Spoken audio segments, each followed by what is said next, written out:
Moving on to the second or to the ending segment of the anime topic is we're talking about Jujutsu Kaisen.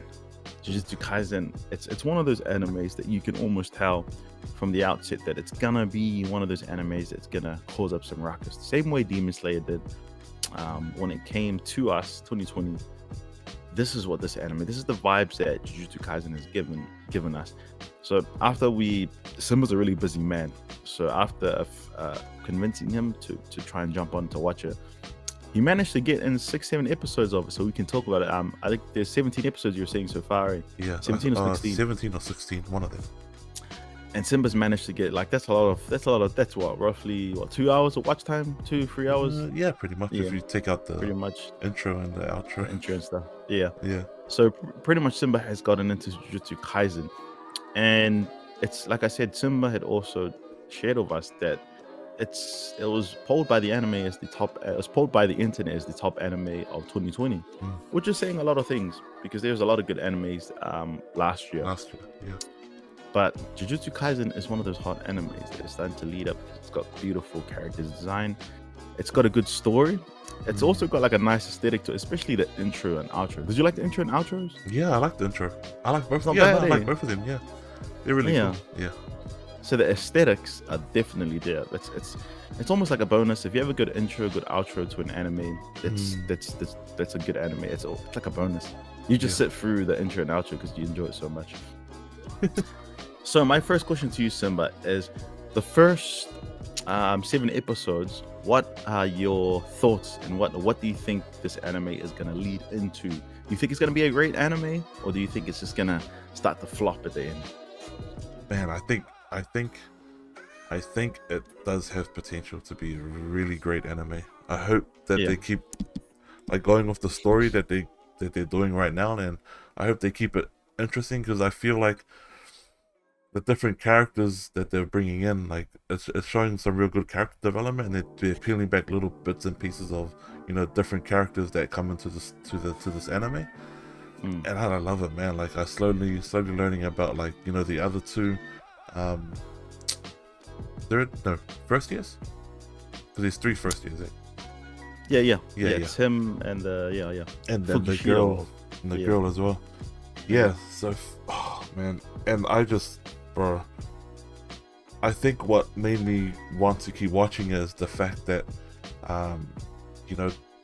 it kind of changes. Like you think that this guy is going to get like real strong, but it kind of like flips the script. It's he's kind of like, oh, spoiler alert if you haven't seen Jujutsu Kaisen like ever and you want to be surprised, but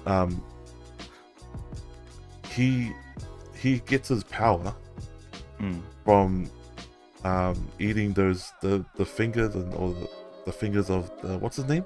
Sukuna. Sukuna, yeah.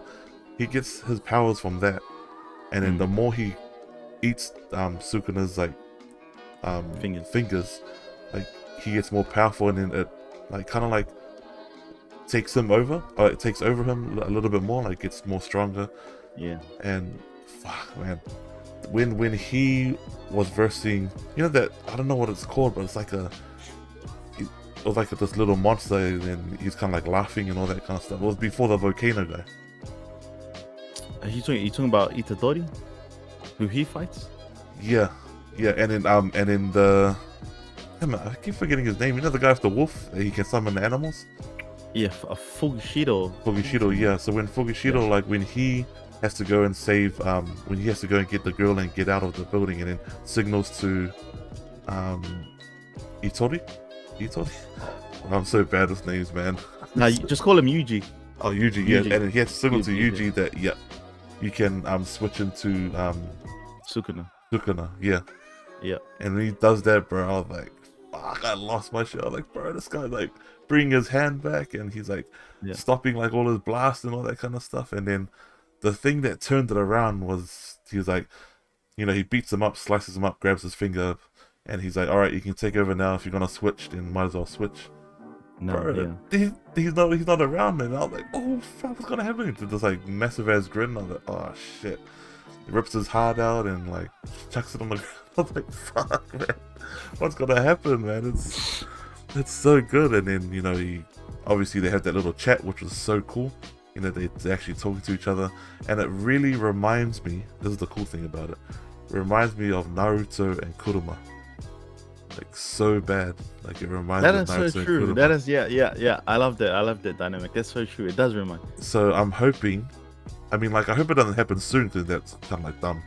But like, I'm hoping it goes the same pace as like Naruto and Kurama. You know, it took him forever for Kurama to like fully submit to Naruto and be like, bro, this guy's worthy of my power, I'm gonna give it all to him.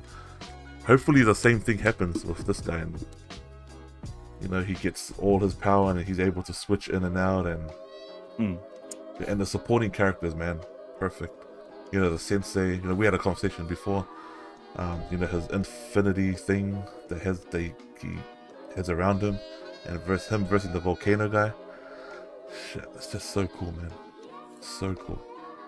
His sensei is being, I think people are saying he can be top boy for the year.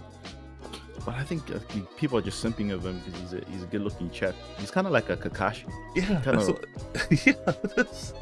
It's the way he acts and stuff. It reminds me of Kakashi. Your comparison about Itadori almost being like in the situation of Naruto and Kurama. Yeah, that's crazy, because when Itadori kind of let Sukuna take over him, bro, he's like another thing. He's it's from my outset when I first seen the first episode, I've just based off what people were saying of the manga, people were hyping it up. I was kind of 50-50, but then after what gripped me was the first episode when Itadori goes up to the principal and he's introducing himself. Yeah, and he's like, "My name is Itadori Yuji, and I like girls, and I'm into girls like Jennifer Lawrence." Yeah. I was like, bruh, this guy's a Chad, man. That's the biggest Chad move, man. To just flat out say it. That's so cool, man. And it's funny because his love for Jennifer Lawrence is explained. I think there's a scene where they walk into the room, not like a oral like Tori explaining, but they walk into his room when he gets to his new school. And then on his room is a big ass poster of like Jennifer Lawrence like on the wall. But like, bro, I've always thought Jennifer Lawrence she's a bit of a looker as well. Yeah. Like Liz gets annoyed when I say, bro, I think Jennifer Lawrence is not bad. So like, oh, you want to be with him then? Well, you want to be with her then? But man, that cracked me up. And as soon as he came off like that, I was like, bro, he definitely sounds like someone that you could kind of like enjoy being around or like following through his story, because he's a very likable guy. And like leading on to the latest episode, bro, I think you will absolutely love Yuji and his progression to where he is, because you're right, normally a lot of like I hate, like, everyone is so used to the shonen kind of aspect where the character starts off really weak, and he's like just that. But Yuji, he's like progressing so fast. Yeah. Like, bro, you should wait till you get to this latest episode. He progresses so freaking fast that it doesn't even seem like he's weak. And and that's the cool thing about it, is that they don't have to go the normal, you know. They don't have to go, just start him off OP. It's fine. As long as the story is good, then that's cool. That's what I mean. That's why I hope they keep the struggle there between Yuji and Sukuna. I hope they keep that struggle there, because that's what made it cool with Naruto and Kurama. Like, I loved that when, like, you know, Naruto had like his one-on-one meetings with Kurama, all those, you know, throughout the episode. That took forever, man. And I hope they do the same. Maybe like do a little bit of twist here and there, but man, yeah, he definitely does start off OPA big time. He's already stronger than the other guy, the guy that can summon animals. Like hand-to-hand combat he is, but it's kind of like hand-to-hand combat is Yuji's specialty. Oh, it's kind of like that's his specialty. He's kind of slowly learning to harness like cursed energy and stuff. But it's kind of like his friend Fukushiro. I'm butchering that, but he's kind of like almost like if I was put into Naruto terms, he's kind of like what do you call it? What do you call it when you're good? Fuck, man, I should know this. I just forgot. What do you call the guy? There's taijutsu, and what's the other one? Not Genjutsu. The one where you can do like powers and stuff. Ninjutsu. Yeah. Yeah. He's kind of like that's his specialty. He's kind of like he's a more cerebral thinker. He's smarter in that sense. Yeah. Kind of similar to how Naruto and Sasuke, that kind of dynamic. One's smarter, and then the other one's just a knucklehead. But he's like, you have a punch off of him, punch a hole through your face. That's so cool, man. Yeah, I can't wait to. I'll keep watching it. Hopefully by the next podcast I'll finish it and be up to date so we can talk about it a bit more. But at the moment, man, 7 episodes in, I'm really loving what I'm seeing of Jujutsu Kaisen. Really loving it. But I love their sensei Gojo, man. He's cool, like he's cool, bro. Like, bruh, he's so OP in the because I think I'm halfway through the manga. What? I'm halfway through the manga. But this is from last year. Yeah. I think I got up to like I left off 60 chapters. How far away is the anime from the manga? But the manga is quite far. Ooh. At this point, like comparatively to the anime is, I don't want to kill part that's up to, but it's up to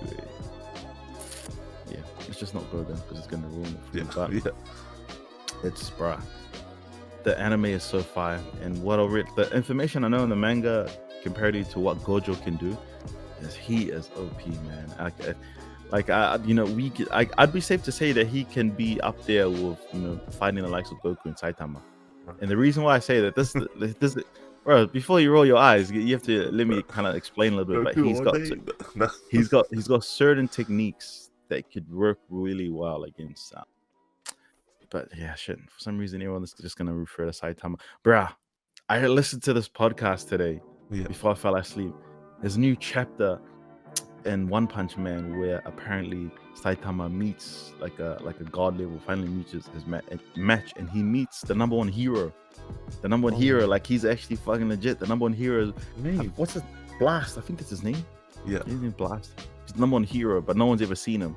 But he meets him finally, and let's just say Saitama's not disappointed with the number one hero. That's saying something. Yeah, bruh. Shit. I was like, fuck, should I pause it? Because it's spoiler? Because I want to watch the anime? But I was like, let's just listen to it and see what happens. So blown away. Anyways, Jujutsu Kaisen, if you guys haven't seen it, please check it out because it is a anime worthy for you guys to watch. And please do watch it through Crunchyroll or through a paid app. We here at Nisha Gaming do not condone you watching it wrong, which is the pirated way.